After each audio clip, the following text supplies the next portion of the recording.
উৎপত্তি এবং ইতিহাস। 1998 সালের বিশ্ব দয়া আন্দোলন বিশ্ব দয়া দিবস চালু করেছিল। ওয়ার্ল্ড কাইন্ডনেস মুভমেন্টের লক্ষ্য ছিল ব্যক্তিদের অনুপ্রাণিত করা এবং একটি দয়ালু বিশ্ব তৈরি করতে জাতিগুলিকে সংযুক্ত করা। ওয়ার্ল্ড কাইন্ডনেস মুভমেন্ট কোনো ধর্মীয় বা সাংস্কৃতিক গোষ্ঠী থেকে স্বাধীন ছিল এবং 1997 সালে টোকিওতে সদয় সম্মেলনের জন্য সদস্যরা জড়ো হওয়ার মাধ্যমে শুরু হয়েছিল এই দিনটি। সেভ দ্য চিলড্রেন জানে যে প্রাথমিক শৈশব বিকাশ জীবনের জন্য একটি বিনিয়োগ।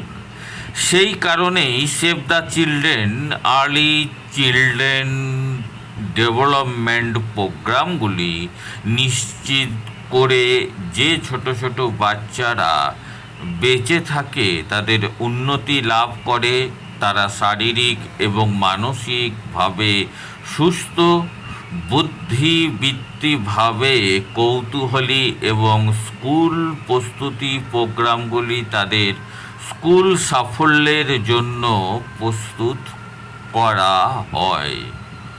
গবেষণায় দেখা গিয়েছে যে সদয় আচরণগুলি সুস্থতার অনুভূতি বৃদ্ধির সাথে যুক্ত।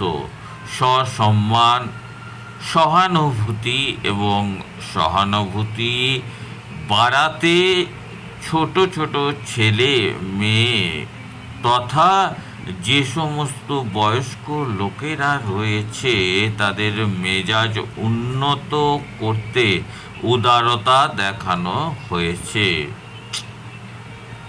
বিশ্ব দয়া দিবস উদযাপনের অনেক উপায় আমরা জেনে থাকি। ছোট এবং বড় উভয়ের ক্ষেত্রেই এই দয়া দিবস আমরা বিশেষভাবে পালন করে থাকি। আপনি যদি আপনার সম্প্রদায়ের মধ্যে একটি অর্থপূর্ণ প্রভাব ফেলতে চান, আমাদের দলগুলি আপনার সম্প্রদায়ে অন্যদের সাহায্য করার জন্য 10টি উপায় অফার করেছে, যার মধ্যে স্থানীয় দান করা, প্রতিবেশীকে চেকিং করা, আপনার সময় স্বেচ্ছাসেবক করা বা আপনার যত্নশীল একটি কারণের জন্য সমর্থন